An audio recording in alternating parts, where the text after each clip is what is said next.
Hello, good evening, everyone. Hope you are doing well. Thank you so much for joining us on Let's Connect.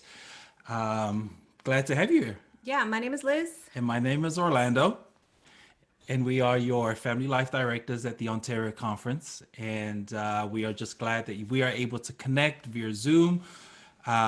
Definitely the times that we are in, there is a lot going on with our families, and especially with this COVID-19 season that we are in. But we are glad that we were able to be here and that you are joining us. So, what we want you to do first off is that you are joining us from not only the Zoom platform that we are on, but you are also joining us on Facebook as well. So, what we want you to do is just type in the chat right there where you're tuning in from. Yeah, so Which tell part us, of Ontario? or if you're from a different part of the world, let us know where you're tuning in from. If you're on Facebook, just comment below.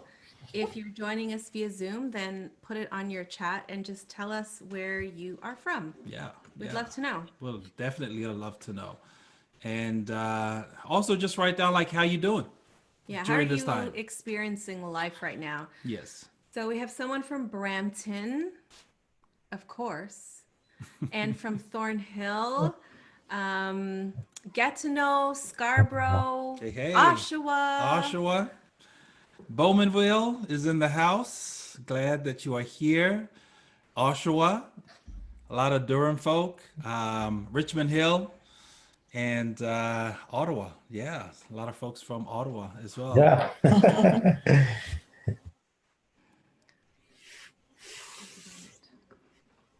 Oh, awesome. We're There we so go. glad you're here. And we are not alone. I think if you can see our special guests, Claudio and Pamela, if you guys can see them, can you just like wave to let us know that you can actually see them? Okay, fantastic. And we want to welcome our special friends this evening, Claudio and Pamela Consuegra. They're good friends of ours, and we're so glad that you included us in your schedule because I know that you're very Yes. busy and you've been doing lots of Zoom presentations for all over North America and different parts Of the of world. the world. So thank you for being here. Yeah. Yeah. For those of you who are unfamiliar with our friends, Pamela and Claudio, I'd love to just tell you a little bit about them. They are our family ministry directors for the North American Division of Seventh day Adventists. Claudio has served as a pastor in various conferences throughout the United States. He's also been a law enforcement, hospital, and hospice chaplain. He is a marriage and family counselor and has been a conference departmental director and administrator. He holds a doctorate in family ministry from Andrews University. And our friend Pamela has a background in Adventist education. She has served as a teacher, an academy principal, and a superintendent of schools. And Pamela holds a PhD in leadership from Andrews University. They have such collective, so much experience between the two of Yep. them. They have written so many books that really benefit childhood, you know, junior high, high school, marriage, pre-marriage, grandparenting, just this rich library of resources that they have poured into while they have been at the North American Division. They have two wonderful daughters, Diana, who's an English teacher, and Hadassah, who is a general surgery resident. And they have two son in laws, Gregory, who works as a speech and language pathologist, and Andrew, who is a Navy airplane technician. Pamela and Claudio are passionate about building strong, healthy marriages, and they're also extremely easy to communicate with. When you meet them, you know that they're going to be speaking from their hearts to your heart. Yep. Yep. And so this evening, we are so glad that you're here to kind of just pour into us as parents of teenagers. Yeah, yeah. Yeah. So we're just going to bring them on and welcome Doctors Consuegra to the Ontario and beyond webinar here this evening. Thank you so much for joining us. Thank you. We're delighted to be with you We were just talking before we went online. We were talking about the weather, and it looks like it's just a little warmer up there than it is here, or maybe it's the reverse. We're happy to be here. We canceled all our trips just to be here today with you. That's right.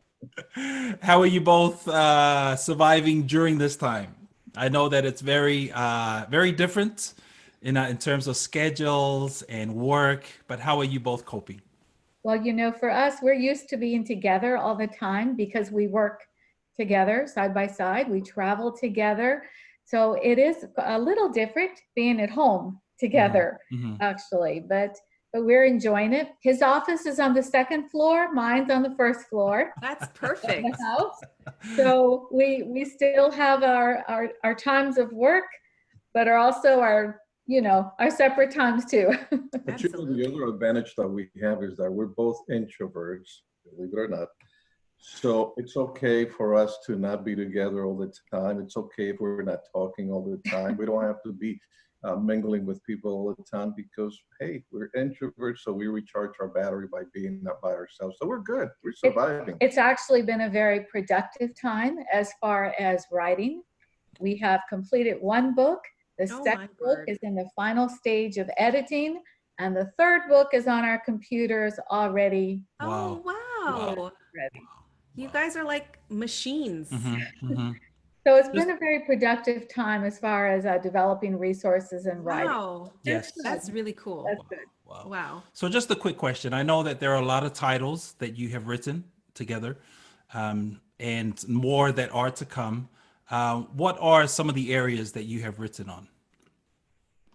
Well, one of our key focuses has been parenting. Hmm. And the reason for that is we like to respond to what's happening in the field. What are the needs in the field? So 10 years ago, when we assumed this job, we immediately did some research and we sent out surveys all across Canada, across the United States, and we asked families one question: what is your main issue as families that you need some help on, that you need some resources on? And the number one response that came back was parenting. Hmm. Wow. And It's so true. as a result of that, the first three books we wrote three parenting books as a direct response to the needs in the field. Hmm. Right. Hmm. Of course, we had the privilege and the honor of writing the Sabbath school lesson for That's last year in right. the second quarter, and the companion book. So we not only emphasize parenting, but family as a whole. So we have a member retention program that is geared through the family, and it's called Welcome to the Family, and a discipleship book, which is called A Follower of Jesus. The Sabbath school lesson, of course, was family seasons, and the companion book as well. Have two devotionals, one for family and one for parenting. Family Faith is a devotional, Yes. and of course, grandparenting. Grandparenting, one of our latest books that we have released, is a book on grandparenting. Hmm. I mean, I think we don't understand God's purpose for grandparenting. And Hmm. we think our role ends with parenting, but that's so far from the truth, and it's so far from what Deuteronomy tells us. Teach them to your children and your grandchildren. So Yes. Yes. our latest book that we have released is a book on grandparenting. Hmm. Yes. And And the and ones that all of the we're books. working on have to do with the family cycle, finishing the family cycle. So we're doing our marriage book that goes along with our marriage, our couples retreat. And also the one that we are just starting is on premarital preparation. The one that we already finished is the one, it's a training program for family ministers, directors at the local conference and the local church. So again, we try to cover the different areas that family is involved in. Right. Our prayer is that by the time we leave this office, that we leave with the library of resources Hmm. that cover family issues from birth till death. Hmm. So that truly is our goal, and that's what we're working to as we see this library of family resources that we're writing. Wow. Very, very awesome. Yeah. And thank you so much Hmm. for Thank that you. because it does help us as families, as couples, Yep. as parents. Yep. But we really want to give the time to Hmm. you. We're going to have a short word of prayer, and then you'll just go ahead Hmm. with your presentation. Just before we go into the prayer, just to let everyone know, there are opportunities to ask questions. And so please just use, if you are on Facebook, just write them. We have our computer open, but also for those who are joining us via Zoom, please just write it in the chat, and hopefully we'll be able to get to those questions and ask our presenters this evening. Okay, let's pray. Dear God, you are so good. You are so great. There's nothing that you cannot do. And we just ask a blessing over this meeting and every parent and every household represented. Open our hearts and our minds. In Jesus' name I pray, amen. Amen. Amen.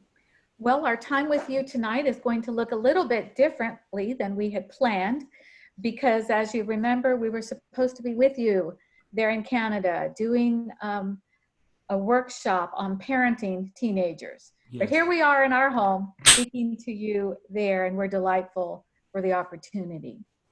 Our presentation has taken a little bit of a detour and different turn tonight because we realized that we're all dealing with quarantine. We're all dealing with an issue that several months ago we could not have imagined. And so we want you to keep in mind that all of the principles we share with you tonight, while some of them are going to be directly related to our current day situation of being quarantined with our teenager in the same house, many of the principles that we're giving you also apply to other times, to other things when we're in the normal phase of life and not in a quarantine situation. We're really talking about quarantines. That's right. How the teens are in quarantine with us. It's almost like being in prison and our kids are the jailers. They're control what we do and say. That's right. So we're going to give you several tips. We like to try to make our presentations very practical for those of you who've heard us speak. You know, we try to make them more practical than theoretical. So we're going to get into some very practical tips that we think will help you tonight. So number one, when you're dealing with teenagers today in your home, let's emphasize the physical distancing. We say that one of the greatest harms I think we have done during this whole pandemic is we consistently keep using that word, social distancing. And if I could, I would strike that word out of our vocabularies and say, let's not call it social distancing, let's call it physical distancing.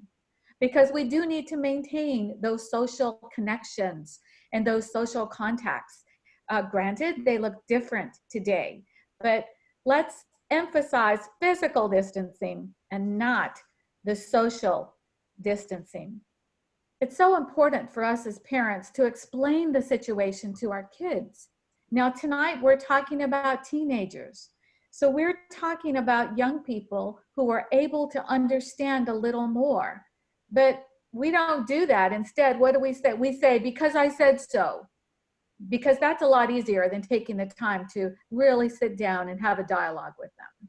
Or we may say, because the law says so, because the government says so, because you're going to get arrested if you go play basketball at the basketball court. So let's stop doing that and let's really start talking to them like young adults and explain the situation to them. Yeah, it's important again that we emphasize that social distance, or rather physical distance, but social closeness. We need to maintain the social connection, even though we can't go outside all the time or we can't be with friends. Let's maintain the social connection while maintaining the physical distance. And that's again something that I hope we can transmit to our kids. And actually, as another aside to that, the news very often does not help us with our teenagers. Because in the news, we're constantly hearing that our teenagers are not the most at-risk population. Our teenagers hear this. And so that makes it even harder for some of them to understand, why can't I go out? I'm not at risk. And that's where, once again, we need to sit down and explain to them the science, that they could be carriers, but they could be asymptomatic, and talk to them about the value of their grandparents and how at risk some of the other population is, you know, some of those even young people that have health issues. Once again, education is power. So let's educate our young people and not just be too quick to push them aside and say, because I said so. The second thing that we would like you to think about is that we all need to be more understanding and patient with our kids. The older we get, the less energy we have, the more we value being at home, relaxing. But when you're young, you want to go out, you want to socialize. Even if you are a shy teenager, you still want to be with somebody, with some friends. And yet now you're limited to, if you live in an apartment, you're limited to just a couple of rooms. If you live in a house, maybe you have a few more rooms, but maybe a little bit of the backyard. But it's physical area that you have, not physical contact that you have. So we need to be patient with our kids. They are frustrated. They are tired of not being able to see their friends. In fact, one of the things that we sometimes forget is that some of our teenagers have been planning and hoping and dreaming with their graduation, and now they can't even enjoy that. They can't partake of the graduation. Again, some of us, we might have missed our college graduation or master's or doctoral graduation, whatever, and we may think, so what's the big deal? For kids, that's a big deal. So we need to be more patient and more understanding with them, since they're going through this difficult time, just as we are, but much more so because they are so much more sociable and need that social connection than we are at times. Right. Maybe we need to do a little more listening to our teenagers and a lot less sermonizing with them. You know, it's when we have teenagers, it is so easy to sit down and make a list of everything they do wrong. That's easy. It wouldn't take us very long to do that. But let's really listen to their hearts. Listen to their hearts and listen to the feelings that are behind the messages they're sending us. And one of those areas where we probably need to be a little bit more flexible is with screen time. We probably have, or at least we hope, you have set certain amounts of time that your kids can be in front of the screen, be it a computer, television, cell phone, tablet. Normally, we would say, limit the amount of time that your kids spend in front of the TV or in front of a screen. But now they're having to spend a lot of time in front of the computer because that's how they're getting their education. Unless they're being homeschooled by you as parents, they're getting their education from their school via computer. And so if we say to them, you can only spend 3 hours in front of the computer, that may be all of their school time, and maybe even not even enough of that. And so now we have to allow them to take care of their school time in front of the computer or their cell phone or tablet, whichever way they communicate, but also give them some extra time to spend with their friends. That's the only social connection that they can enjoy: cell phone, text messages, or computer. So again, we need to be a little bit more flexible now. Once this is over, we need to make sure that we go back to a limited time in front of the screen. And even now, and whenever, we always recommend that computers should be in a public place so that you can keep an eye on the kids, make sure they're not getting into some inappropriate websites or materials. Just keep it always in a public place as opposed to in the privacy of their room, where, again, temptations may lead them to go into areas where they shouldn't. So the third principle really goes into exactly what my husband was just saying, and that's we need to be supportive as parents of their remote learning that's now taking place on the computer. Now, this isn't easy. For many of us are not trained educators. We're not trained to be a teacher. And in fact, we didn't even plan on homeschooling. But here you are, not only homeschooling your kids, but you're trying to do your own work. You're trying to do your own office work on the computer. You're trying to homeschool your kids and just figuring out how some of these school districts are doing their online education. Just that in itself has been a challenge for many parents. And on top of that, the laundry basket is full of clothes. You have to cook 3 meals a day. I mean, the list goes on. But as parents, we really do need to be supportive of their education. No, you didn't ask for this, and it's definitely not ideal. If we had to give you one tip that I think would be a key, a real key to support the learning that has to take place now online, it would be develop a schedule. We're talking to parents now that are saying they won't sit down at the computer and do their work that their teacher or their district has assigned for them. I'm going crazy. But we need to develop that schedule.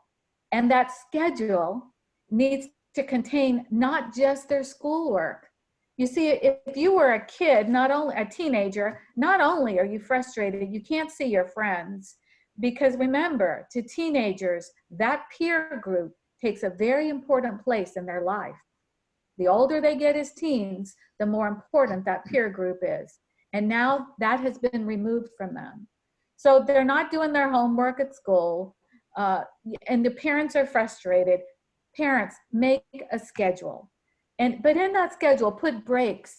Allow break times. I mean, even if they're in school, they get recess, right? They get gym class. They need that physical exercise. So write that in the schedule. And you know what, mom and dad, you need to do it with them too. Maybe you can plan your office work at the same time your teenager is doing their school work, and then you can plan your breaks together, you can plan your meals together. And one key thing that we're not seeing parents do with their teenagers, give them some free time. Kids need me time. I need me time. Don't you need me time? Mhm. We all need that. We all need me time. I don't care if they find a little corner in the house, if they share a room with a brother or sister, maybe they can find one spot in the house that's theirs, that they can go to kind of as a haven, as a cave, as an escape. So make sure you put that in the schedule, make it realistic. Their school time, their break time, their exercise time, their socializing time, which you already talked about, and their free time. All of that should be in the schedule. And we all need to remember what a word that I like to call this is quarantine, T-E-A-M. You know, you called it quarantine time, but why not also call it a quarantine? That here in my house, everyone that's in my house, us, husband, wife, and the kids, that we're a team and we're a quarantine. So let's sit down and do this schedule together, and let's make sure we all work together as a team, you know, regarding the meals, regarding laundry, regarding everything that's on that schedule, that we work together as a team to accomplish it. You know, one of the things that we have seen on the internet, especially on Facebook, is that some parents are finding out that the problem with their kids was not their teacher, it was their kids. You know, they complain about how their teachers were not taking care of their kids and they were so mean and all that. And now they're finding out, hey, it wasn't the teachers all along, it was our kids. Yeah. So of course you can't fire yourself. You would like to fire a teacher sometimes, or you can't fire yourself. Although sometimes we even see posts like that. You know, second day of the quarantine, I want to send the kids to a different room or to a different teacher or things like that. It's like, oh, so now parents are realizing that maybe their kids are not as easy as they thought, and the teachers were not as hard as they thought. I saw on Facebook today that one mom had written, can somebody please tell me the number to call for the substitute teacher? So yeah, that's how some parents are feeling. Is like, oh, I can't do this anymore. But hang in there, mom and dad. Just make sure you schedule some respite time, those break times and free times. It really does make a difference. Mm-hmm. I don't know if you have any questions. We do have a question that came in. It says, how long should me time for a teenager be on a typical day, considering they are getting breaks and screen time already? Well, screen time, I understand they are getting screen time, and we're going to talk about some antidotes or some alternative things to giving them all the screen time. We're going to get to that in a few minutes. But as far as breaks, that's why I said when you develop the schedule, develop it as a family. Sit down with your child And I think, it's amazing really how responsible sometimes our kids can be when we give them the opportunities. So if we say to them, realistically, how long are you supposed to be online? There are certain school districts that you have to log in at a specific time during certain hours. There are other school districts that we're hearing of that kids just need to be online for a couple hours anytime throughout the day. So it varies. There's no set rule with that. But I think if we sit down with our kids, teenagers, and say, how much me time do you need? Well, also think about that, mom and dad. How much me time do you need? you Yeah. know? And the me time preferably should not be all screen time. That's right. One of the things that apparently is being reported is that kids are now experiencing a lot of problems with their eyes and headaches Wow. related to spending too much time with their in front of a screen. And so again, if we have a schedule that says this many hours to school and this much personal screen time, but also personal time away from the screen. How much time is that? Well, it depends on the age of your kids too. Maybe for a younger kid, it may mean so much. For an older kid, it may mean a little bit more. Also remember, in that schedule, there should be sleeping time. And so as of this time, all technology is put away so that we can enjoy a good night's rest. Again, our eyes need it, our mind needs it, our body needs it. So once we get to that point, from there on, no more technology. They need that physical rest. And that's important what you just said, because number 4, this is going to lead us right into number 4, which is healthy habits. We need to encourage these healthy habits. Well, part of those healthy habits is when they go to bed at night, there should be no technology allowed in their bedrooms. And we say this over and over again, even when we're not in a pandemic situation. Our teens should not have televisions in their bedrooms, and even their cell phones shouldn't be in there, because you and I both know what's going to happen if you give a teenager a cell phone in their bedroom at night. That's going to be on. They will be texting back and forth, or there is someone trying to call them, and so then it's midnight, 2 o'clock in the morning, and they're still going at it. So, well, we need to charge the phone. Well, charge it in the hallway or someplace where you don't have easy access to it. But having good, healthy habits is very important. Someone said that in the next few months, we're going to have an increase in births. A lot of babies are going to be born here in the next 7 or 8 months, 9 months. There's also going to be an increase in divorces. Unfortunately, they're already seeing that in some parts of the world, including China. But there's also going to be a problem with people trying to get out of the house, but they're so big, they don't fit through the door. So one of the things that we have to make sure we do is to take good care of ourselves. Be healthy, exercise, remain active, so that we don't gain so much weight that we're not able to move and then have to hire a forklift to take us out of the house once the quarantine is over. And that translates into the kids too. In fact, we can recruit them to help us with that, because again, they have so much energy and so much enthusiasm that maybe they can help us with our own exercise program while helping themselves.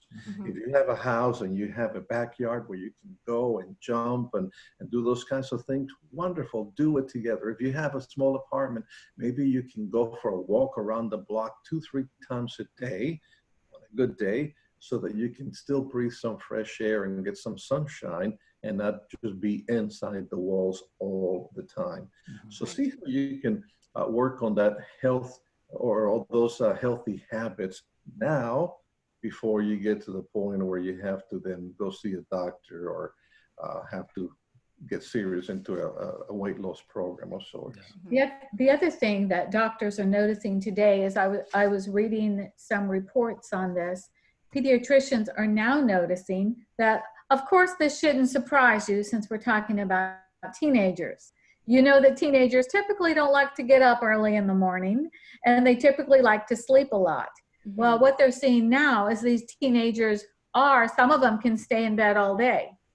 And so there again, the importance of the schedule comes in, that we need to get that teenager up out of that bed and moving and stick to that schedule, that family schedule. They shouldn't be just in bed, lying in bed all day long, which there again, it's not exactly a news flash for some teenagers that they like to sleep.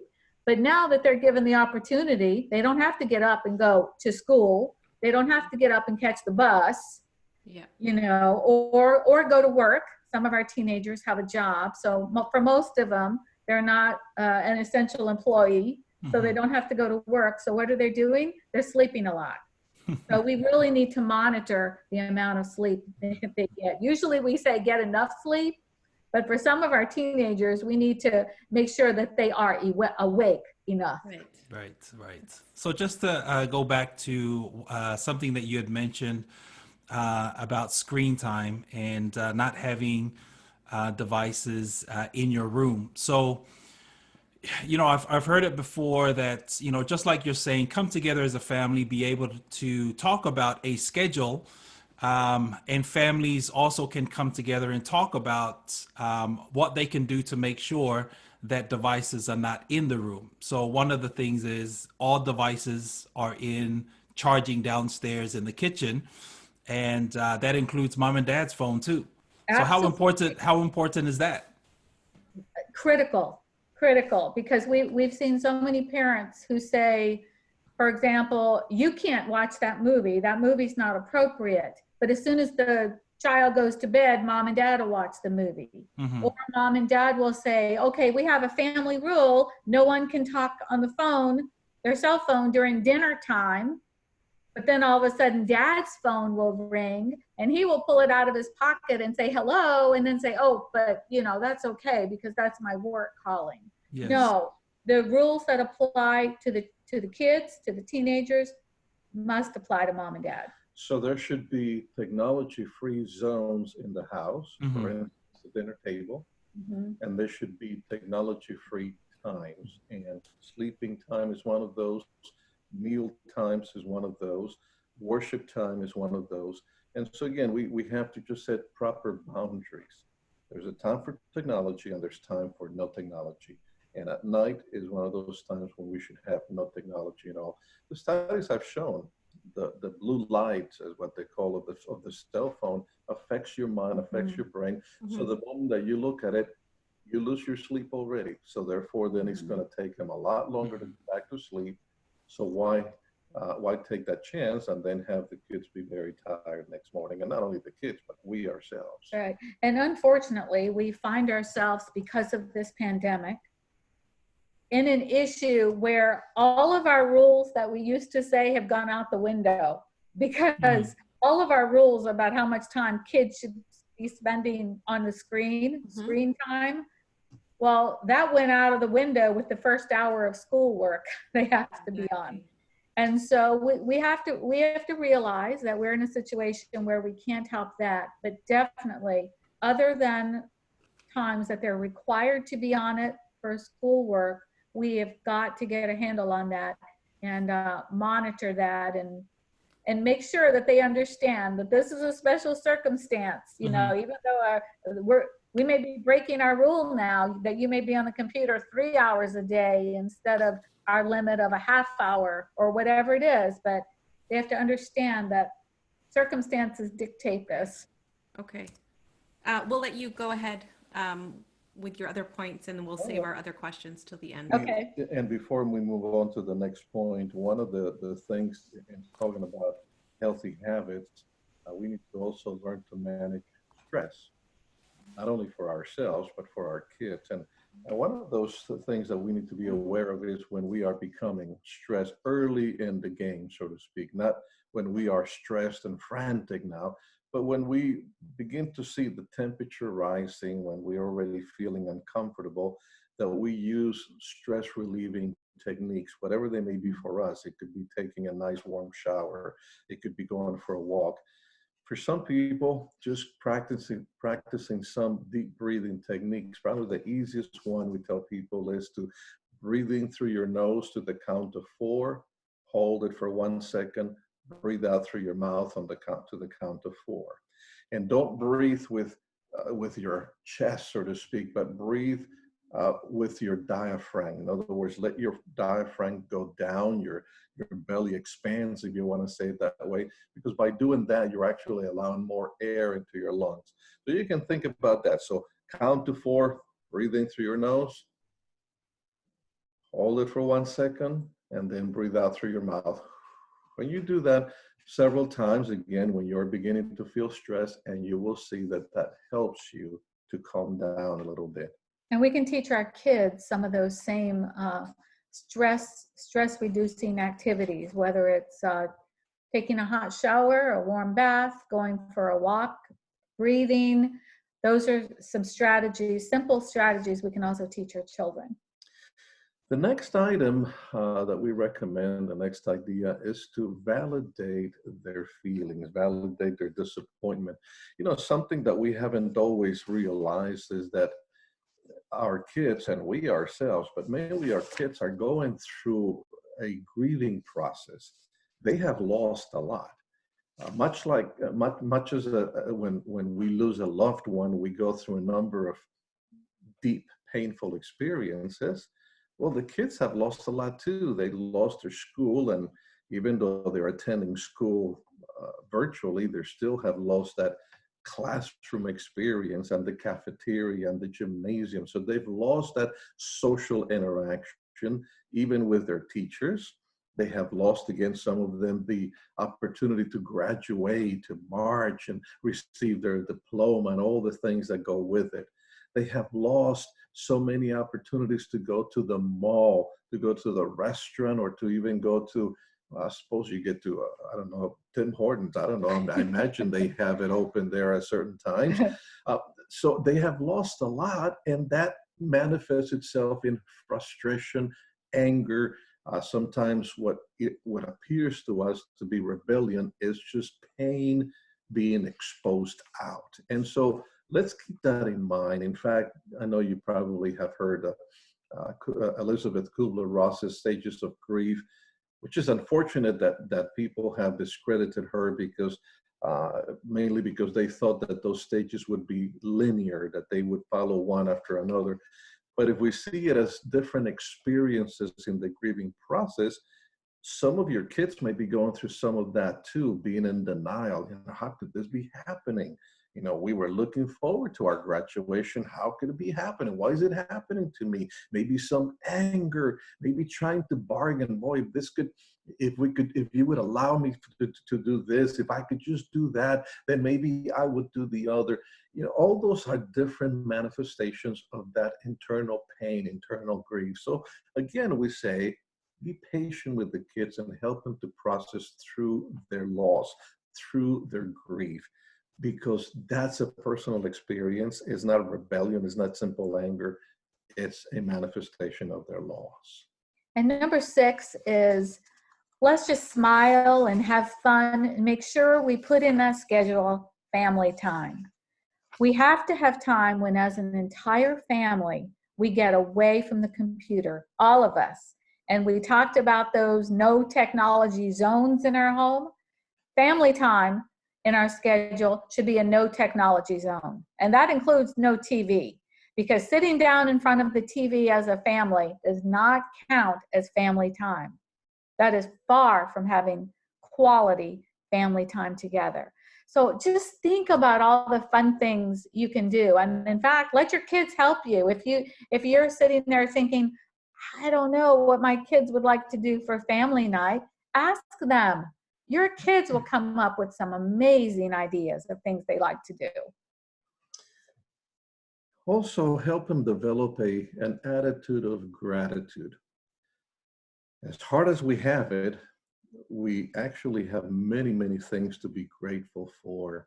Among other things, you know, I haven't seen a picture of Toronto lately, but I've seen pictures of other cities, and they look so nice and clear, where you couldn't see some of them because of the pollution. Now you can see sometimes for miles, and therefore maybe you can see more animals. We're enjoying the animals that are coming to our backyard. I mean, we've seen a squirrel here and there, but we've seen squirrels, cardinals, all kinds of birds, bunnies, I mean, all kinds of animals that we normally don't get to see. So see how we can value the things that we have. I know you can't compare one pain with another. I don't like to say, well, somebody's experiencing that, so therefore you shouldn't feel bad. But at the same time, we need to change our perspective. I'm thinking of a teenager by the name of Anne Frank. Anne Frank lived in the Netherlands. You probably know the story from the book, The Diary of Anne Frank. When the Nazis came into the Netherlands, invaded the Netherlands, of course, they began to round up the Jewish people. And the people where Mr. Frank was working, they committed to protecting them. And so they put them up on the attic of the office building, the office house, really, where they worked. And not only the Frank family, but also a couple of the families and some other individuals, all in this little attic, in this tiny house, because we've been there, we've seen it, it's not very large. We were just thinking that we've been in this house for 5 weeks now. Now we've been able to go to the backyard. I've been able to go hunting for food every week and for toilet paper as well. He's the grocery shopper. I haven't been out. So I go out once a week to do my grocery shopping, and so at least I get to see people and get to drive around. But for 5 weeks, we've been here in this house. The Frank family and the other Jewish folks that were in that attic had to spend almost 2 years inside the attic. They couldn't go outside and enjoy the sunshine or the fresh air. They had to remain there for 2 full years. So maybe if we put things into that perspective, yes, we may be going through a difficult time. Yes, we're confined to our home, to this space. But think of teenagers that have had it and have it much worse than you. So see what we can be grateful for. In fact, maybe every morning we can get up, or at the end of the day, stop for a moment as a family and go around and asking everyone, what do you have to be thankful for today? What are you grateful for that happened today? Something that you learned, something that you ate, something that you experienced, something that you saw, so that they can appreciate the things they have in the midst of this containment that we have. You know, Paul, the Apostle Paul said, I have learned in all things to be content.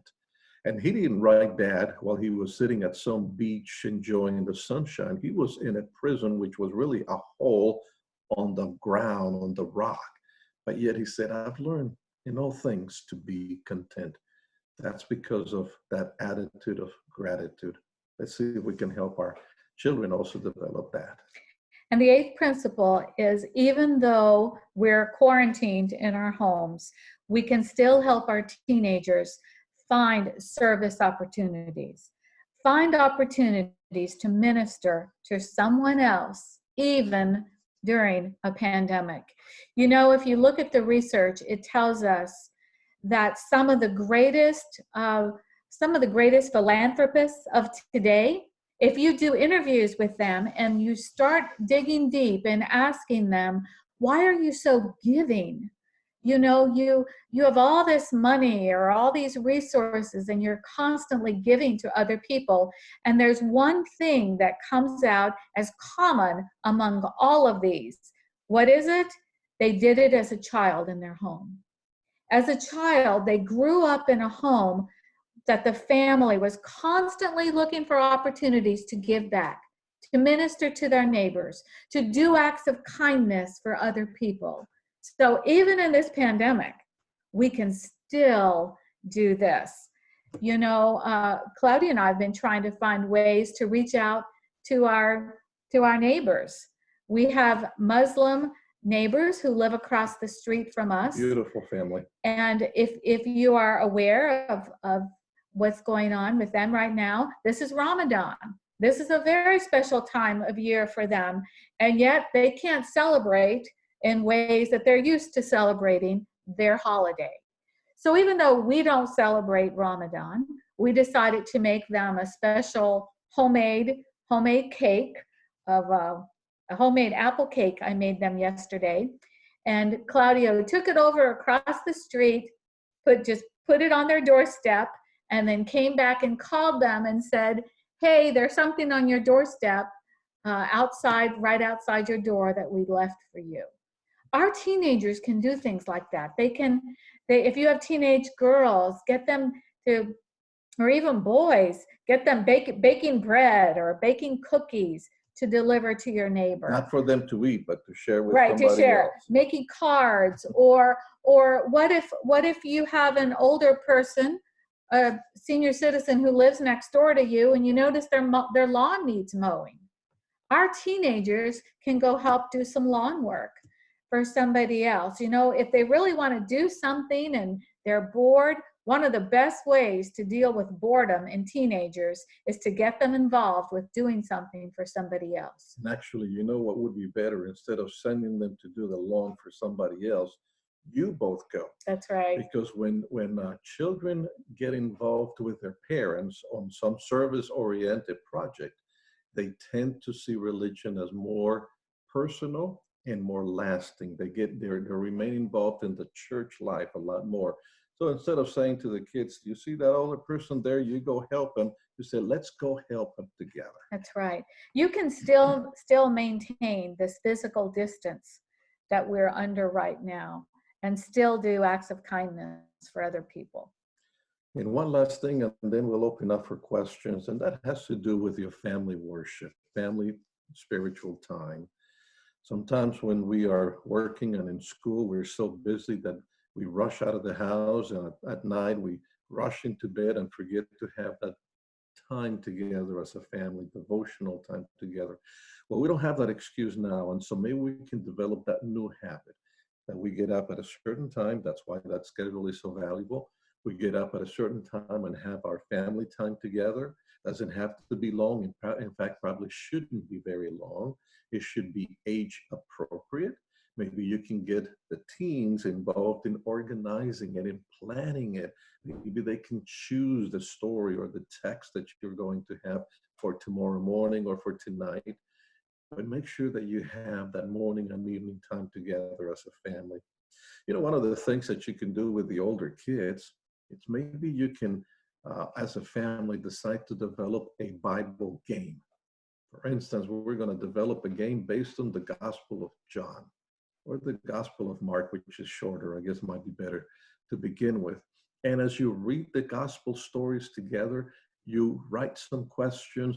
Little by little, you begin to develop the idea of the rules, whether it's going to be a circle on the board or a figure eight or whatever it may be, what the goals are, where they stop, who wins, and all that. And then develop it as a game together and play it. Not only are you doing something fun together, but you're also learning together. You learn it much better than just simply reading the stories. Whatever you do, make sure that you spend time together, a quality time together, morning and evening as a family. If it was ever important before, it is even more so now. So do that together. Okay. And that's that. We don't want to go much longer than that. And so we will welcome any questions that you have if you've received any. I do have some questions for you. I'm so excited to ask these. So for those of you online or on Zoom, please send in your questions. We have about 10 minutes left. But I just want to speak to the fact that you were talking about, it's important for our teens to understand it's not about social distancing, it's about physical distancing. And so as parents, we need to understand that we need to allow our kids to have that social contact, obviously through media. So what's your take on, 13, 14, 15-year-olds who maybe, in the past, the parents have said you're not allowed to have, an Instagram account or a Snapchat account, but now TikTok account. Yeah, TikTok account, but it's now it's like the only way they can get in touch with their friends. Mm-hmm. So what's your take on that? I think I would still greatly monitor that. Mm-hmm. If my rules said my 13-year-old couldn't have a Facebook account, I can tell you I definitely would not let them have one now. Why am I saying that? Because all you need to do is look at the research of what's happening. Mm-hmm. One city just arrested a whole string of online predators Mm-hmm. because predators know, they're so smart. They know that our kids are online right now. Yeah. They know that our kids have no choice but to be on media, and they are finding them.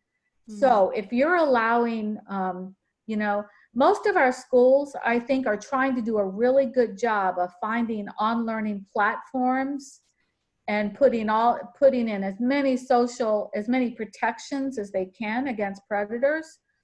But away from that, if you're allowing Instagram and TikTok, especially, and some of those other things, I would say monitor that. Put the computer in a community place in your home, in the dining room, where you can monitor what's going on the screen. You can monitor who they're talking to. And hopefully by now, they're teenagers. So hopefully you already have in place some of those principles, safety principles that you've been talking to them about. They're old enough to understand the danger of online predators. We shouldn't have to keep that from them. Let's tell it to them straight.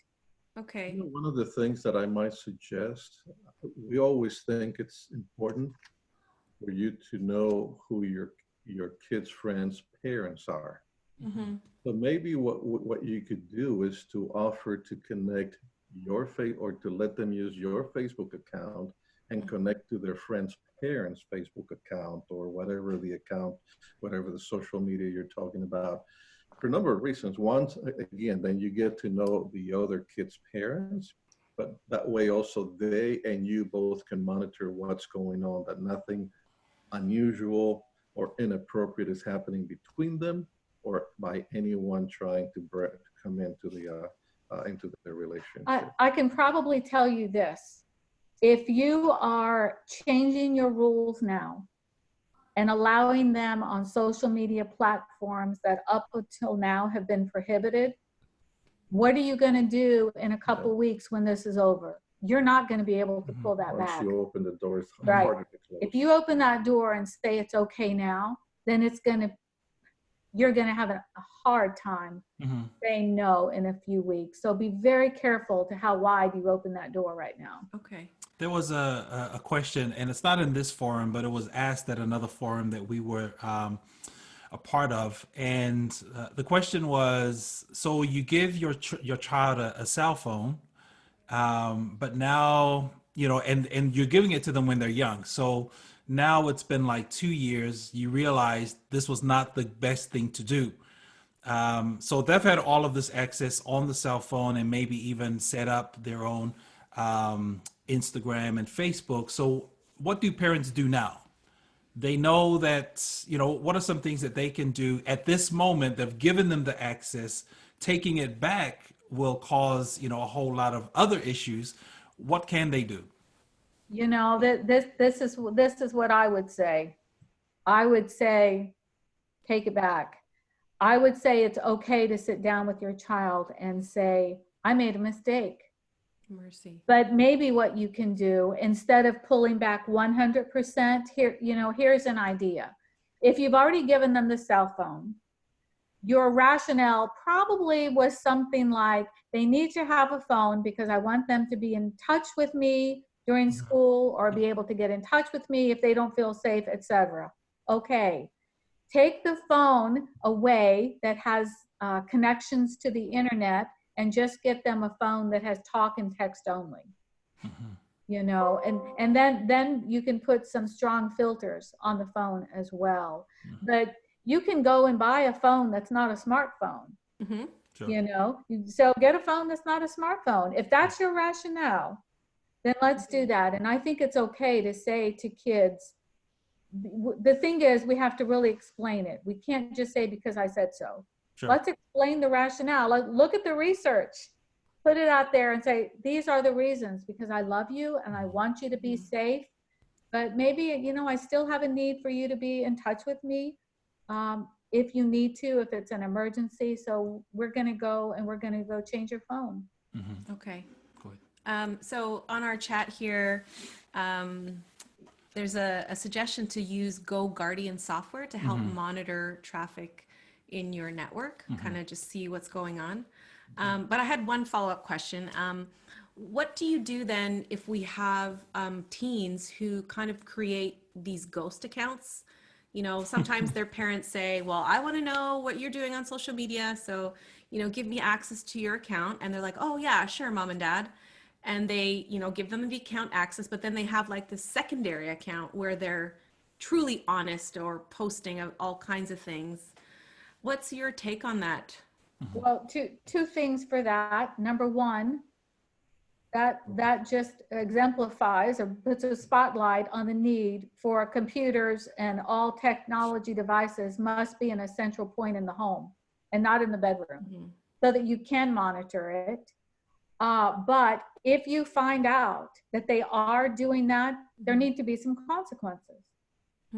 That's not okay. And so the consequence, they have obviously, they're not capable of being trusted on with social media. So the obvious consequence in that case would be to remove the device from them. They just won't have access to it. Most privileged. Yeah. Yeah. The privilege is earned, and the privileges are expanded as you show me maturity, which obviously is not happening in that case. Okay.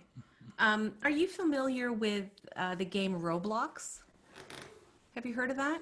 I am not. I'm assuming that's an online game. It's an online game, sort of similar to Minecraft, Okay. but I believe it's also has a surrounding community that like people can connect with you or whatever. But there have been, in the past instances where predators kind of hide on there. So do you have any advice for maybe some parents who are, wondering if they should let their child play on there? I remember, I want to say maybe 15, maybe even 20 years ago. Yeah. When I was a church pastor, and I met a young man who was, even at that time, in the early years of online gaming, he was addicted to, what was that, Dungeons and Dragons? Dungeons and Dragons? What it was called. And of course, I try to explain to him the dangers involved and all that. Of course, he laughed me off. You don't know, it's just a fun game. Eventually, he left the church altogether, he and his family. I'm not saying that was the only reason. But if that was 20 years ago, today, the gaming industry is much, much more advanced. And again, they're not just simply playing games to get you hooked on the game itself, but trying to find ways to get at you as a teenager. So that's why, again, we feel that the parent has to control how much access a young person has to online gaming, to computer devices, to the internet. Yes, they may think you're old-fashioned, you're too controlling, you don't want their happiness and all that. Listen, you're going to have to get used to live with that, with what they think about you. But your responsibility is their safety. As long as they are minors living under your roof, your responsibility is their safety.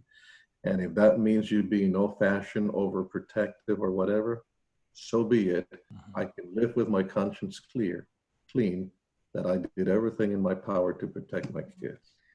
Liz, I'm not familiar with the one specifically that you mentioned, but I am familiar with Minecraft. So I have looked at some of the research on that, and it's probably very similar. What some very, very innocent parents were doing was buying their kid a video game. And what the parents don't realize is that the kids aren't just sitting there playing a game, them on the computer, but the kids know that they can touch certain elements in that game and it will open up another room. And in that room are predators waiting for them. And the parents are not realizing that they're just playing a game. It's not just playing a game.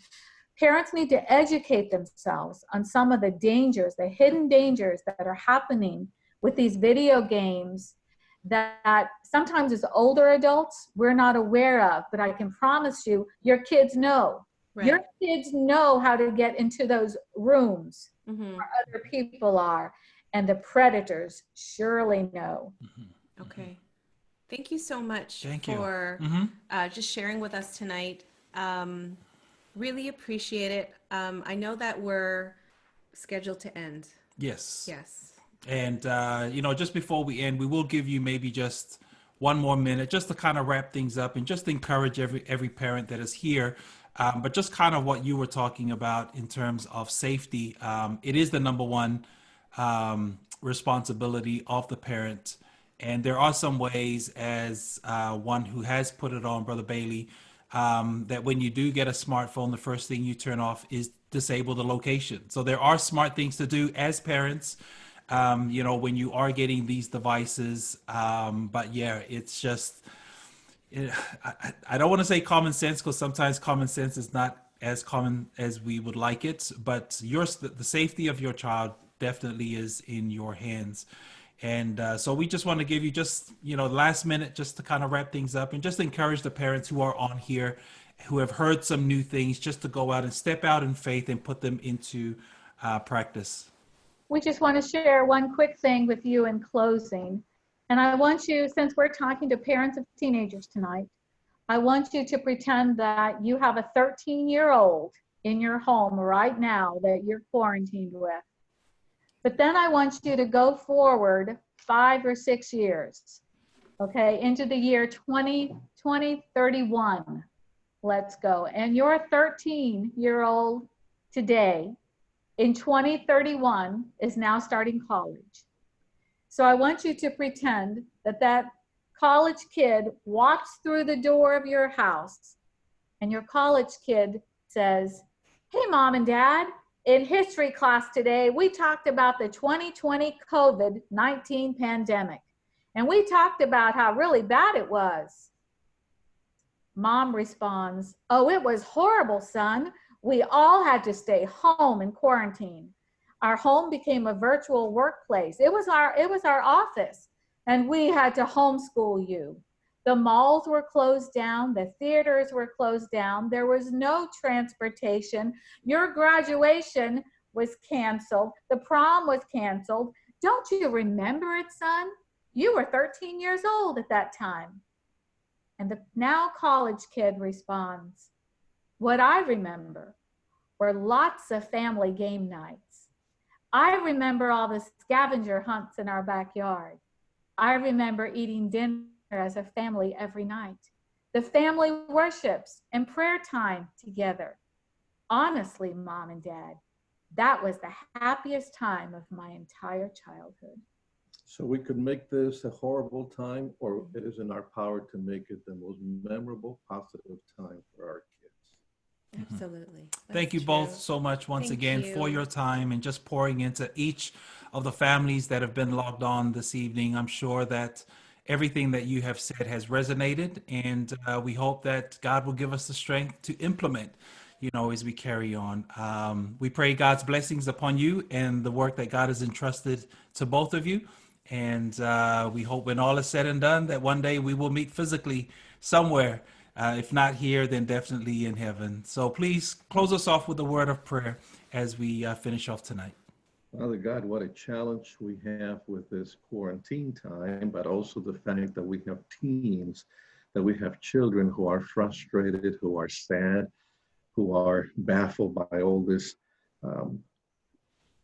things that are going on, but also the fact that they can't see their friends and that they have to go to school online, and yet they have limits as to how much time they have to spend online. It's challenging no matter which way we look at it. So Father, I pray for every parent watching and those who are not, that you will give them all the wisdom, the patience, the kindness, the love that their children need during this difficult time. But bless those young people and protect them. They have a curious mind, a desire to learn, but unfortunately there are predators out there who want to capture their imagination and their minds, their bodies, in fact. So protect them from all harm and danger. Keep them safe, give them wisdom to make the right decisions, and may they go through this time of the pandemic with as good memories of a family time as possible. So we ask for a blessing on all the families there in Ontario and wherever these good folks may be. And may we all remain healthy and strong as families, I pray in the name of Jesus. Amen. Amen. Amen. Amen. Thank you so much, everybody, for joining with us. Don't forget next week at Yeah. 6 p.m. the Olivers will be with us. And so we can connect again next Monday. Thank you. Consuegras. Have a Blessings good as you evening. write. Blessings to you all. Bye. There. Okay.